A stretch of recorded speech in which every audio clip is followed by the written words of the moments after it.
This is Base 101.1 FM. I'm Quincy Jonze, and of course, as Charity said before she stepped out of the studio, we are still celebrating the International Women's Day special. And of course, the theme for this year is Give to Gain.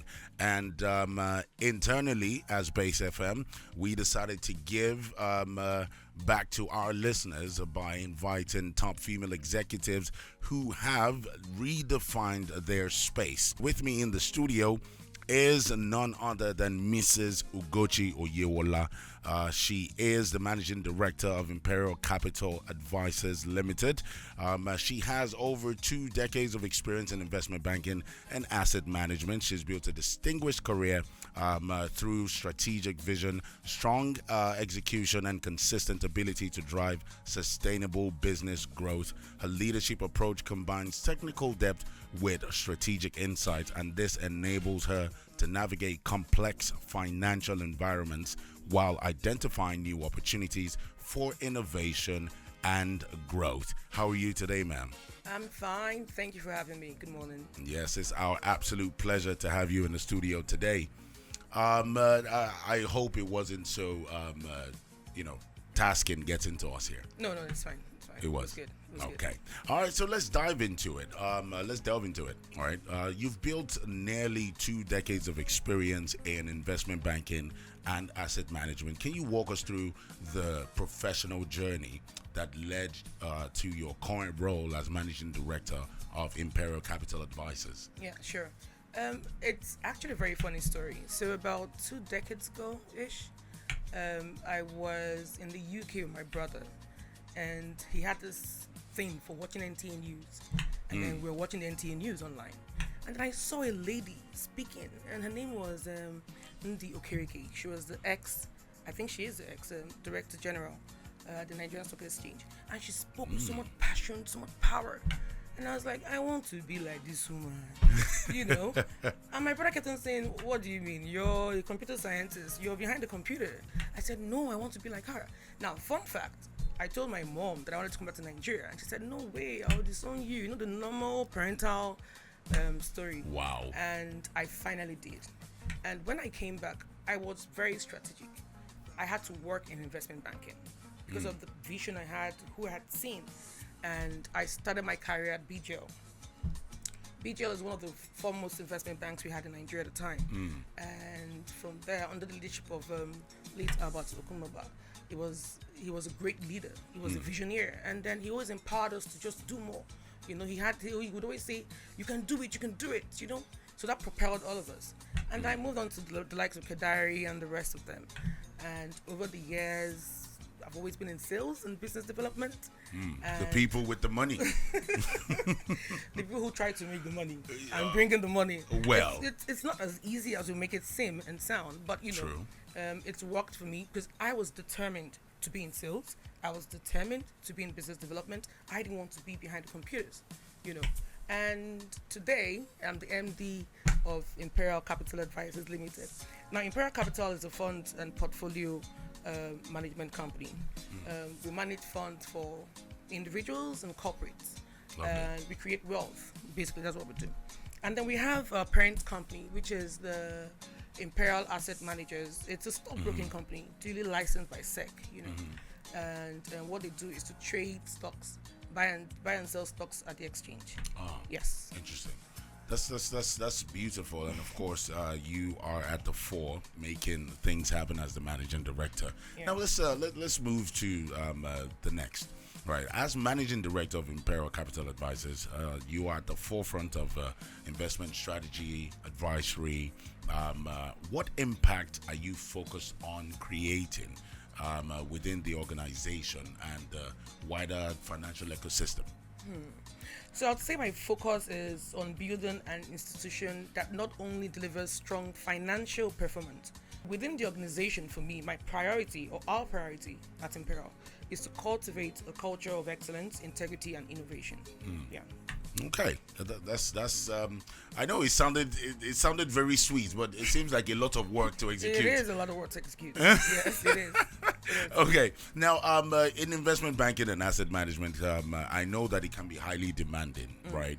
I've been opportune to work within the financial services space. Yeah.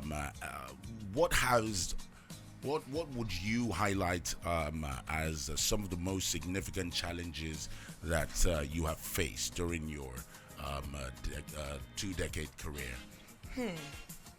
One would be, I would say, economic volatility.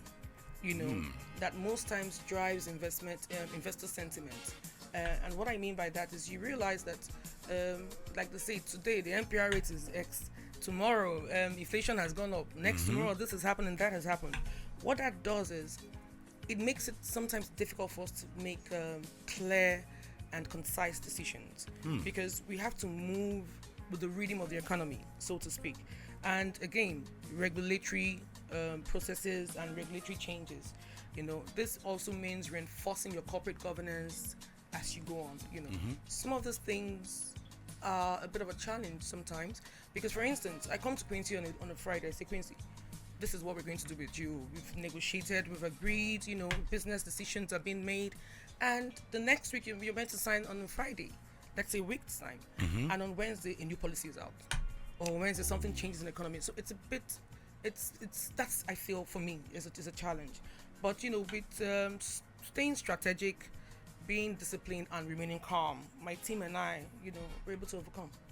Yes. That's absolutely brilliant. Now, as a woman in leadership, now a lot of people say this, right? And throughout this entire engagement for the week, I'm going to keep asking this particular question, depending on the area, right? So I read a write-up by Nairametrics couple, I think about a year and a half ago, right, about the financial services space and how it is male dominated. So I think it's only right to ask that you're a woman in a male dominated industry, right? What are the particular barriers that you've had to overcome?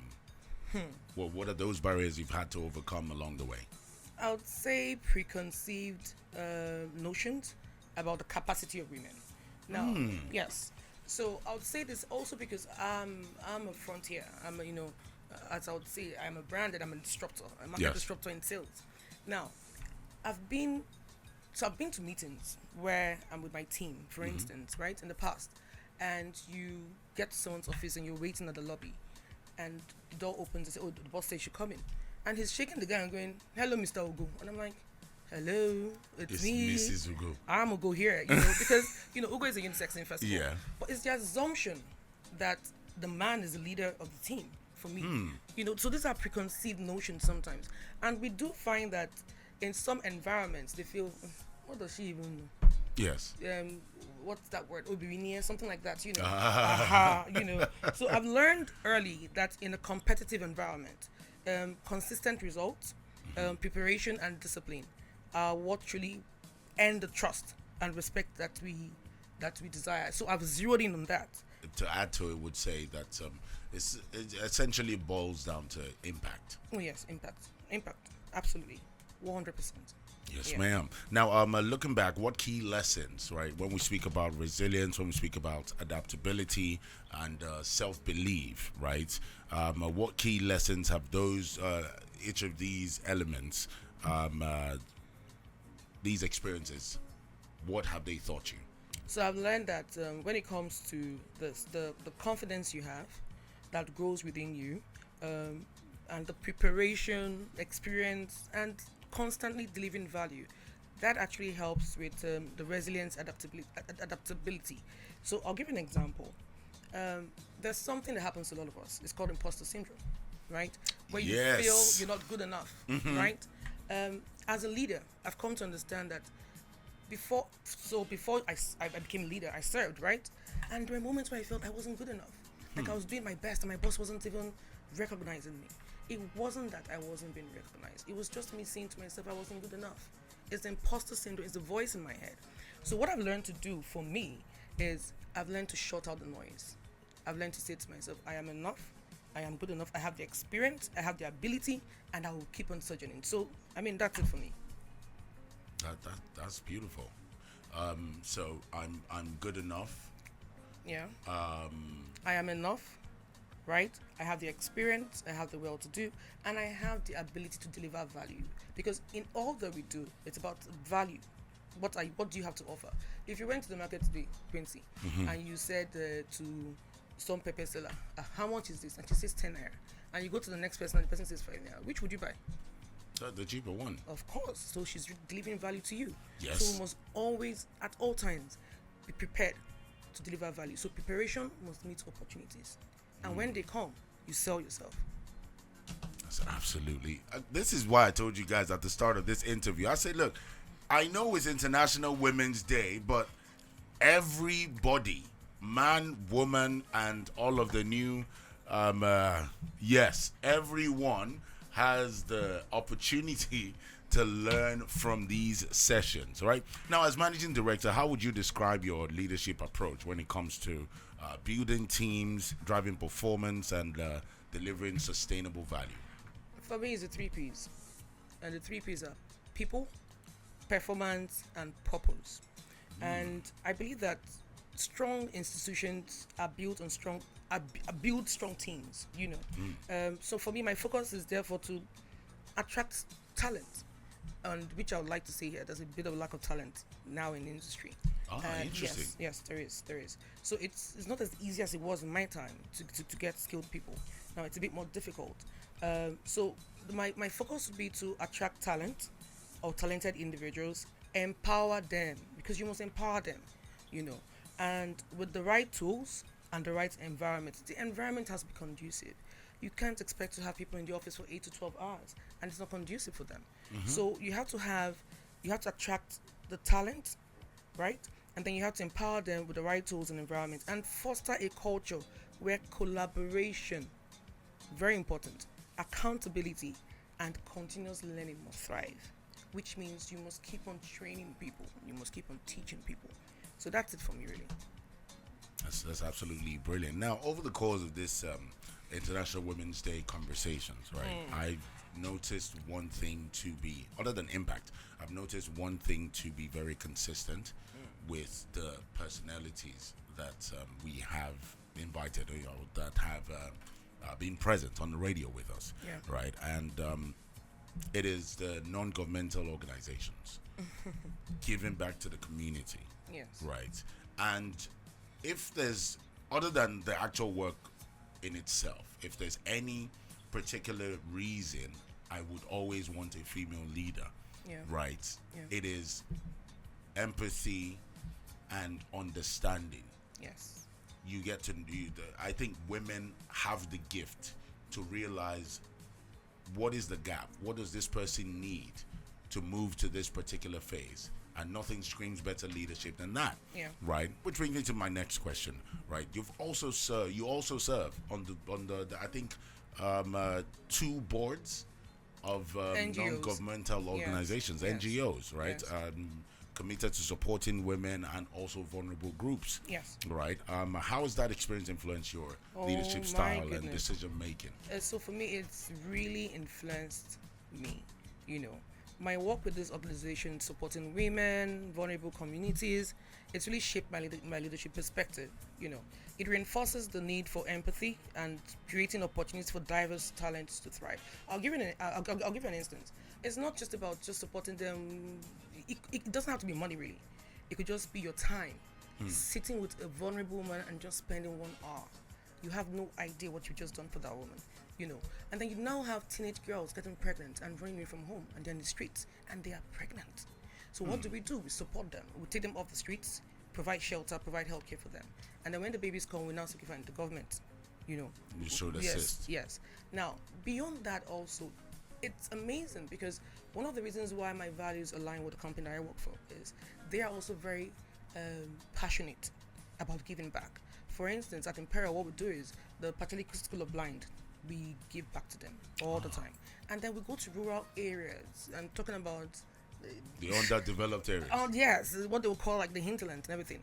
And then we provide students with educational material. I went to Bielsa once, and while I was there, I realized that I was passing through school, and we just said, "Oh, what's going on here?" The kids, no shoes, no books, nothing. And upon inquiring, we heard that some of the parents were fisher women. Wow. I didn't say fishermen, fisher Wow. women. So they couldn't afford it, you know. So the Imperial team did something about it, and we went back there, and then we donated materials, then books, whatever it was, and the women literally came out and prayed for us, you know. So that's the impact I'm talking about, you know. That's the empathy I'm talking about. So it's very important for you to give back, no matter how small. Like I said, if you have to sit with a vulnerable woman for 1 hour, it will make a whole year. It's absolutely brilliant. All right, now from your vantage point, what strategic changes, right, are necessary within the financial services industry to foster more inclusion, right? This is one word that has been consistent over the years. Yeah. For the International Women's Day over the years. Right? Yeah. I know this because I prioritize this National Women's Day. Yeah. Right. Personally, Yes. it's always to foster inclusion, and it's not just a repetitive terminology. It's because although we're seeing changes, you know, gradual developments, but it's still not where we would prefer it to be. So what are those necessary strategic changes that you believe would foster more inclusion and sustainable growth? For me, I would say first we need to broaden access to capital for SMEs and businesses led by women, right? And young entrepreneurs. You have lots of young entrepreneurs that have brilliant ideas, and there's Like no me, money. like me, or ladies and gentlemen. But there's no capital, you know, to start up the business or to sustain it. So how then can they grow, you know? So I think the first of all is we need to broaden accessibility to capital, which is funding. And second, the industry must embrace responsible, sustainability-driven instruments, you know. So that's also very important, where we start off something and then we sustain it over the years, you know. And third, we need stronger diversity and inclusion in leadership. Stronger diversity and inclusion in leadership, because diverse perspective drives better decisions and innovation. Yes. So inclusion is necessary, Very important. but it still needs to be Yes, diverse. A yes. balance is required. Very much so. It's very this answer is so look. Are you do you intend to move into No. any political I aspirations? do not think I'll do well. This answer you will, because that answer is very smart. Yeah. Okay. What's it called now? Away from this, away from getting everyone on board, and also talking to your peers essentially, Yeah. and advising them, and also shedding more light on how to approach certain situations, right? Through both your corporate leadership and your involvement with organizations like Manuella Missions, you've demonstrated Lifesavers. yes, And the rest, yeah. yes, you've demonstrated a very, very strong commitment to empowering women. What is the source of drive behind these passion projects? Are you sure you're ready to get that story? Yes. Are you sure? So before you move into that story, Yeah. I'm sorry, I need to highlight this. I love how you put these things together, right? Yeah. Because there's the corporate ideology and understanding and answers that you Yes. would give people, but I like how you always support it with a very, very good, relatable storytelling. Experiences. Yes. Yeah. Yes. I like that. Thank you very much. Thank you. So, to answer your question, it's very easy. My mother. So, as you know, people say, "Oh, my mother." It's different for me. My mom lost my dad when she was 37 years old, and at the time she was a vice principal at the school. And for her, my dad had empowered her. She was brilliant. You know, my dad was an academic, so he was a professor, and he was like, "Okay, you can go in this direction." So what then happened was she was the vice principal at school. She was studying for her PhD and the rest of that. And then suddenly her husband passes away. You know, 5 kids. I'm number 4, by the way. Wow. You know, what would she do? How much was her teacher's salary? So what my mom did was she kept on looking for what they call today side hustle. You know, stationery, she would deliver whatever it was. In fact, I recall now speaking to you about it. There was a time she ventured into cooking a restaurant, but it didn't work out. You know, there were failed business along the way. But what my mother taught me was, you must keep going. These children, I will feed them somehow. So I will keep on going. I will look for anything. If I have to sell pepper, whatever it is, I will do it. You know, and she raised 5 beautiful kids, and thankfully we're all doing very well. So for me, it's my mom, and that hustle spirit is actually me. I remember during COVID, we were all at home. Yes. Nothing was happening. I was restless, and I thought of an idea. We had over 100 houses in my estate at the time. I started selling goat to my brother. I was selling goat meat. I was selling cow. You know, so in the estate group, I'll now post, we have goats today, full goat, half goat, you know, those things. Yeah. And my friends, some of my friends laughed at me. But I made money. It was COVID. We had to do something, you know. So yes, I would like to say that the passion for supporting women comes from my mom, because I saw how she struggled and how much support she got from people also. My dad's friends, other friends she had, and all of that. So it's very important to support people. See, Quincy, if you hold someone's hand today and you walk away, what you expect is that the person pays it forward. The person might never see you tomorrow. Yes. But you also expect them to hold someone's hands tomorrow. Yes. And that's how you create, you know, leaders. That's how you keep on just going. And you teach people. It's and a then you value empower chain. people. It's a value chain. Yes. Absolutely. It's lovely. Now, what advice would you offer to young women who aspire to build successful careers in finance in general, right? Yeah. Not just even just the financial services space, just young women trying to develop, trying to grow, trying to be successful, trying to attain the level that you have attained and potentially surpass it. Yeah. I'll say just do it. Like the logo? Just like the logo, you know? Just do it. Don't be afraid. I was once like you. I once thought I wouldn't be able to make it. I always thought I wasn't good enough. I once thought I'm a woman. How dare... I mean, I just felt I couldn't do it. But I would say to you, don't be afraid. Do it. You can do it. And the advice would be to invest deeply in knowledge and competence. So you can't say you want to be in the financial sector and you have no idea what to do in finance. For instance, you can't say you want to be on the radio and you don't even know one musician or one OAP, so to speak. Yes. So you have to just keep on reinventing yourself. Knowledge is key. Knowledge is powerful. Then for the finance and businesses, this discipline, well, this is a discipline where credibility is built on expertise. So you have to take the time to understand this sector, develop analytical skills, and stay intellectually curious. Because that is the only way forward. Every day things happen in the market, things are changing in the market, you know. But also get yourself a mentor. I'd like to advise, get yourself a mentor.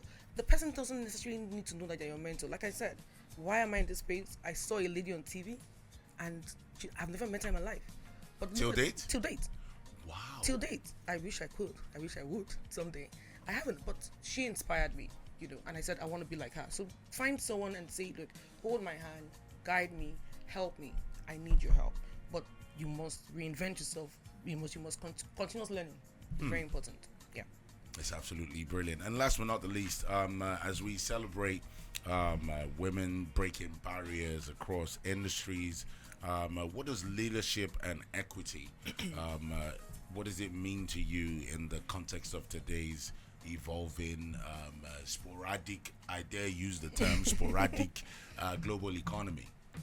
Okay, so I believe that leadership today is truly about responsibility and stewardship, right? It's no longer enough for us to say, let's just focus on the bottom line. No, that's not it. Leaders must consider the broader impact of their decisions on people, because you have a team you work with, you know, the communities and the future of the global economy, right?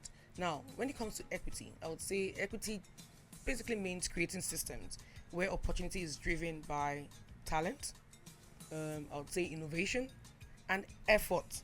It's very important. Achieving this requires intentional policies, inclusive leadership, and institutions that actively work to remove barriers to participation.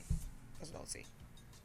That's absolutely brilliant. This session has been one of my favorite sessions, and of course, Thank you. the trajectory has just been upward. Yeah. Right, with each guest, there's always something I learn. There's something the listeners learn. Guys, feel free to send us a message. I will definitely deliver your messages. All right, via WhatsApp, via social media. The number is 091-6621-6000. Send a message. I would cascade the message to Mrs. Ugochi, and then give you feedback on whatever questions or clarity you require as per our conversation. It has been absolutely fantastic having you around. Thank you so much. Thank you, Quincy, for having me. Yes, ma'am. I appreciate your presence, and also thank you so much for honoring our invitation. It means a lot to us at Base 101.1 FM, and we would like to verbally tell you Happy International Women's Month. Now, it was Happy International Women's Day, but a guest said no, it's the month. Yeah, right? That Mrs. Odili says no, it's Happy International Women's Month. What do you mean? So from now on, I'm saying Happy International Women's Month to you. Thank you for all you do. Thank you. And all the impacts that you impute into the society. The pleasure is mine. Thank you for having me. Yes, ma'am.